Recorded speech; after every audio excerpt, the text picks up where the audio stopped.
మహిళల వస్త్రధారణపై తాను చేసిన వ్యాఖ్యల పట్ల నటుడు శివాజీ వెనక్కి తగ్గారు. తెలంగాణ మహిళా కమిషన్ నోటీసుల మేరకు నేడు విచారణకు హాజరైన ఆయన తన మాటలతో ఎవరి మనోభావాలనైనా దెబ్బతింటే ఆ వ్యాఖ్యలను ఉపసంహరించుకుంటున్నట్లు ప్రకటించారు. భారతీయ సంస్కృతి, కుటుంబ వ్యవస్థ పట్ల తనకున్న గౌరవంతోనే సలహాలు ఇచ్చానని, అయితే ఎవరి హక్కులకు భంగం కలిగించే ఉద్దేశం తనకు లేదని స్పష్టం చేశారు. అనవసరంగా సలహాలు ఇచ్చానని ఇప్పుడు అర్థమైందని, ఇకపై ఇలాంటి విషయాల్లో జోక్యం చేసుకోనని తెలిపారు. తాను రైతు బిడ్డనని, సినిమాలు లేకపోయినా వ్యవసాయం చేసుకొని బతుకుతానని, తనకు ఆత్మాభిమానం మాత్రమే ముఖ్యమని శివాజీ ఈ సందర్భంగా వ్యాఖ్యానించారు.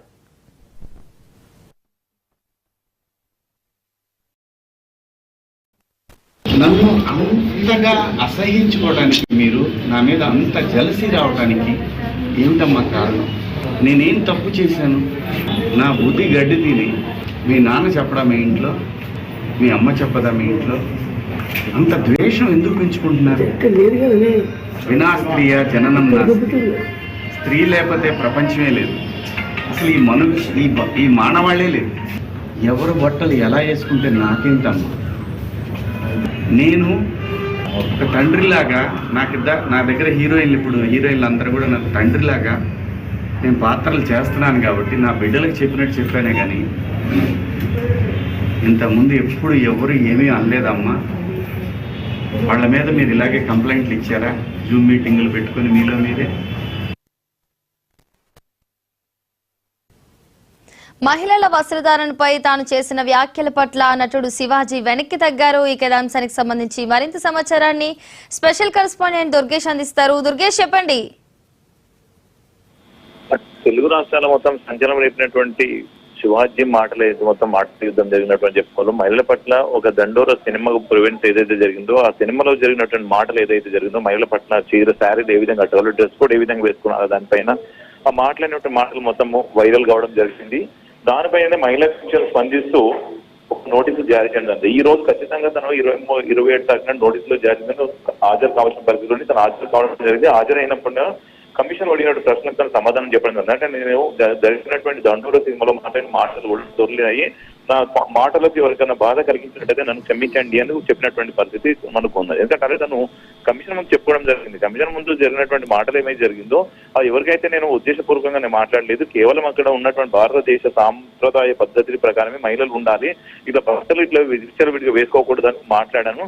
ఒకవేళ అట్లాంటిది ఏమైనా కనుక మాట్లాడినట్టుగా పొరపాటుగా జరిగితే నన్ను క్షమించండి అని ప్రాధాయపడ్డటువంటి పరిస్థితి. గతం ఆ రోజు కూడా తను మాట్లాడిన మాటలు కూడా వైరల్ కావడంతో తను ఆల్రెడీ సారీ చెప్పడం జరిగింది, తన తప్పైంది, క్షమించండి కూడా చెప్పడం జరిగింది. అయినప్పటికీ కూడా ఈ మహిళల సంఘాలు కానీ మహిళలతో మాట్లాడినటువంటి నేపథ్యంలోనే మహిళలు భంగం కలిగించారనే ఉద్దేశంతోనే మహిళలకు ఈ విధంగా కలిగించడం మన తప్పు అని చెప్పేసి కమిషన్ కూడా నోటీసులు జారీ చేశారు. నోటీసులో కూడా తను రెస్పాండ్ కావడం జరిగింది, హాజరు కావడం జరిగింది. హాజరైన నేపథ్యంలోనే అదంతా కూడా వాళ్ళు అడిగినట్టు ప్రశ్నలు కూడా సమాధానం చెప్పడం జరిగింది. కనుక నేను హీరోనుగా ఉన్నప్పుడే కాదు, నేను రైతు కుటుంబం నుంచి వచ్చాను. ఒకవేళ సినిమా కెరీర్లో లేకుండా నేను వ్యవసాయం కూడా చేస్తున్న బతికంత పరిస్థితి నేను ఉన్నాను. నా మీద కుట్ర జరుగుతుంది, కుట్రపూరితంగానే నా మీద కొంతమంది కావాలని పని కట్టుకుని నన్ను ఈ మాటలని కూడా వైరల్ చేసి ప్రాపగండ చేసి నన్ను ఇబ్బంది గురి చేస్తున్నానని చెప్పి శివాజీరాజ్ చెప్పుకొచ్చినటువంటి పరిస్థితి. 180 దేశాలు ఏదైతే 180 దేశాలు ఏ విధంగా ఉన్నారు, మన భారతదేశము సాంప్రదాయం ఏ విధంగా ఉండబోతుంది అన్న దానిపైన కూడా తను మాట్లాడాను అని చెప్పినటువంటి పరిస్థితి. వాటికి ఏమన్నా మహిళల పట్ల ఏమన్నా అగౌరవంగా మాట్లాడినట్టయితే నన్ను క్షమించాలని చెప్పి, ఎందుకంటే ఆల్రెడీ మాట్లాడిన మాటలు ఏదైతే ఉన్నాయో ఆ మాటలు వర్డ్స్ ఏదైతే ఉన్నాయో వాటిని మాత్రము అంటే మనము సామాన్లు అట్లా అని ఏదైతే మాట్లాడతానో అది మాట్లాడడం చాలా తప్పు అని కూడా చెప్పవచ్చు. ఎందుకంటే ఆ మాట్లాడిన మాటలు ఏదైతే మరి ఎందుకు మాట్లాడారు మరి అని దానిపైన చూసినట్టయితే తను మాటలు మిస్టేక్లో వచ్చినట్టు కూడా తొర్లీడే వచ్చిందని చెప్పి తను చెప్పుకున్నటువంటి పరిస్థితి. ఎందుకంటే మాట్లాడడం అంటే సాంప్రదాయ పద్ధతిలో ఉండాల్సింది చెప్పినటువంటి పద్ధతికి వేరు, ఈయన మాట్లాడినటువంటి పద్ధతి వేరు. ఎందుకంటే మాట్లాడినట్టు కూడా మహిళల పట్ల ఒక అసభ్యంగా పదజాలంతో మాట్లాడినటువంటి మాటలు కావడంతోనే సీరియస్ గా తీసుకున్నటువంటి మహిళా సంఘాలు, సీరియస్ గా తీసుకున్నటువంటి మహిళా కమిషన్ దీని ఉద్దేశంగానే జరిగినటువంటి పద్ధతిలో తను ఆల్రెడీ మళ్ళీ ఒకసారి కూడా అవసరం ఉంటే మహిళా కమిషన్ ముందు హాజరవుతాను, నాకు ఎలాంటి ఇబ్బంది లేదు, నేను మాట్లాడిందంతా తప్పైన వస్తుమే, నాకు మహిళల పట్ల చాలా గౌరవం ఉంది, నేను గౌరవంగానే మాట్లాడతాను, కానీ అది ఎందుకు ఇట్లా మాట్లాడింది మిస్టేక్లో జరిగింది, నేను మాట్లాడాను, నాకు క్షమించండి అని కూడా చెప్పి ఒప్పుకున్నటువంటి పరిస్థితి. కానీ తన మీద కుట్ర జరుగుతుంది. కుట్ర జరిగి కొంతమంది సినిమా ఇండస్ట్రీలో పడిరాని వాళ్ళు, పరిశ్రమ వాళ్ళు ఉన్నట్టు కొంతమంది పెద్దలు కానీ కొంతమంది కలిసి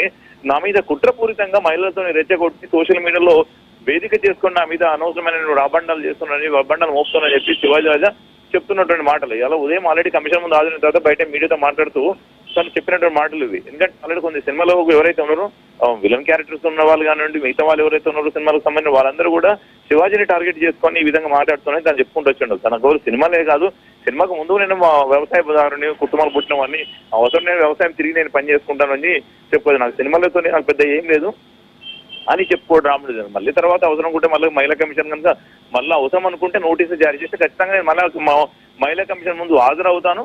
హాజరైన తర్వాత కూడా నాకు జరిగినటువంటి తప్పులు ఏదైతే ఉన్నాయో నేను ఖచ్చితంగా నేను ఒప్పుకుంటానని చెప్పడం. ఎందుకంటే ఎవరిని ఉద్దేశించి నేను మాట్లాడింది కాదు. మహిళలు భారతదేశ సంప్రదాయ పద్ధతిలో ఉండాలి అని మాట్లాడినటువంటి మాటలు ఎవరికైనా మనసు నొప్పించినట్టయితే, నన్ను గాయపరిచినట్టయితే క్షమించండి చెప్పినటువంటి పరిస్థితి అని. ఎందుకంటే ఆల్రెడీ మాట్లాడడం అంతా సరిగ్గానే మాట్లాడు, కానీ ఆ 2 మాటలు ఏదైతే వాక్యాలు మాట్లాడాడో అది మాత్రం చాలా తప్పు అని కూడా చెప్పుకోవాలి. ఆ విధంగా మాట్లాడకూడదు కానీ మాట్లాడాడు. ఎందుకంటే అది ఒక మహిళలను ఆ విధంగా మాట్లాడము పొరపాటు తప్పు జరిగిందని కూడా తను తప్పదు అట్లా మాట్లాడడం. ఎందుకంటే మాట్లాడే సాంప్రదాయ పద్ధతి ఎట్లా ఉండాలి, మహిళలకు ఎట్లా వీళ్ళు కన్వే చేయాలని చెప్పాల్సిన పద్ధతిలో చెప్పకుండా ఈయన మాటలు ఏదైతే మాట్లాడాడో అవి మాత్రము భంగం కలిగించే విధంగా ఉన్నాయని కూడా చెప్పుకోవచ్చు. ఎందుకంటే దాని ప్రకారం తనకు నోటీసులు జారీ చేయడంతో తను ఆల్రెడీ హాజరు కావడం జరిగింది. తిరిగి మళ్ళీ ఫర్దర్ ఇన్వెస్టిగేషన్ కోసం మళ్ళీ వస్తుందని చెప్పినటువంటి పరిస్థితి కనిపిస్తుంది. మరి ఇప్పుడు ఎవరైతే సినిమాలో వాళ్ళు కానీ ఎవరైతే పెట్టడానికి వాళ్ళు ఉన్నారో వాళ్ళ మీద తను ఎక్కువ ఆరోపణ చేస్తున్నాడు. నేను అంతా మాట్లాడింది తప్పు జరిగింది ఒప్పుకున్నాను, అయినప్పటికీ పదే పని పట్టుకొని నా మీద పైన రాబడినా ఇట్లా మొత్తం అనవసరమైనది సోషల్ మీడియాలో వేదిక చేస్తున్నాను, రాజాంతం చేస్తున్నాను చెప్పేసి శివాజీ రాజే చెప్పుకొస్తున్నాం. మరి ఎవరు చేస్తున్నారు, ఏం చేస్తున్నారు దాని మీద వాళ్ళంతా కూడా చూసుకోవాల్సిన పరిస్థితి. అంత మహిళల పట్ల మాట్లాడడం అయితే మాటలు ఏదైతుందో ఆ 2 వాక్యాలు అయితే మాత్రం అది అసభ్యంగా ఉన్నది. దానిపై ఖచ్చితంగా యాక్షన్ తీసుకోవాల్సిన పరిస్థితి ఉన్నదని చెప్పుకోవచ్చు. Right, thank you Durgesh.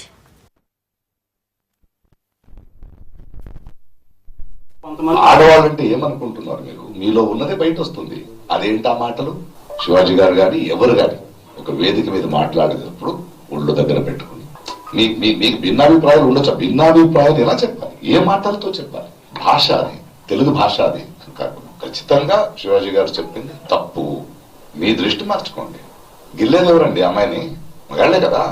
నేను పోకులేలా చెప్పాలి, గిల్లితే గిల్లించుకోవాలని న్యాయం కదా అది. సరే, ఆయన క్షమాపణ అడిగాడు. సంస్కారాలు బలిదారు కదా ఇప్పుడు ఆమెను ఆంటీ అనడం. అంటే వాళ్ళ భాష చూడండి. వాళ్ళకి అనసూయ గారిని, అనసూయ లాంటి వాళ్ళని నేను సపోర్ట్ చేస్తాను. Shivaji is not my target. ఒకవేళ నువ్వు ఎవరన్నా సరే శివాజీ నా టార్గెట్ అనుకుంటే అది మీ ఇష్టం. ప్రపంచ వ్యాప్తంగా ఉన్న విషయం ఏంటంటే ఆడపిల్లల మీద జరిగేటువంటి అట్రాసిటీస్ వాళ్ళు వేసుకున్న వస్త్రధారణ మీద కాదు, మగవాడి యొక్క క్రూరత్వం, మగవాడి యొక్క బలం, వాడి పశుబలానికి వాడి క్రూరత్వానికి తగ్గట్టుగా ఆడపిల్లలు బలైపోతారు తప్ప ఏ ఆడపిల్ల కూడా వస్త్రధారణ మీద అవ్వలేదు. ఇది మిత్. అంటే ఆడదానికి వస్త్రాలంకరణ అనేది ఆయా సమాజాల యొక్క కల్చర్ని బట్టి మారుతుంటది. రెస్పెక్ట్ ఇవ్వండి అయ్యా మా తోటి ఆడపిల్లలకి. నువ్వు జాగ్రత్తగా ఉండి ఎంత జాగ్రత్తగా ఉండాలి? ఈ దమనకాండకు వాళ్ళకి దుర్మార్గం ఆలోచనకు మీరు ఫైట్ చేయడమ్మా. మాలాంటి వాళ్ళు మీకు ఎప్పుడు సపోర్టే ఉంటాం.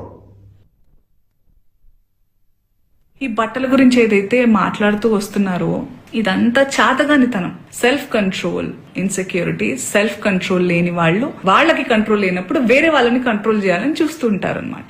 హీరోయిన్స్ అట్టా వెళ్ళినప్పుడు ప్రొటెక్షన్ కోసం అని అనుకుంటే మీకే గనక నిజంగా ఇంటెన్షన్ ఉండి మగవాళ్ళకి చెప్పండి, ఒరేయ్ ఏంట్రా అది అడవి జంతువుల్లాగా మీద పడడం, ఆ అమ్మాయి అంత అందంగా ఉంది చూడండి, appreciate her beauty, respect her boundaries అని నేర్పించండి. మన బట్టలు అంతవరకు వస్తే మనకి బ్లౌజులు పెట్టికోట్లు కూడా లేవు సార్. చాలా మన మన మన హిందూ మన సనాతనంలో మగవాళ్ళు ఎంత పద్ధతిగా, ఎంత కంట్రోల్ తో, ఎంత నిష్టగా ఉండేవాళ్ళు అంటే ఆడవాళ్ళు అంత కంఫర్టబుల్ గా జస్ట్ ఒక డ్రేప్ వేసుకుని తిరిగేవాళ్ళం సార్.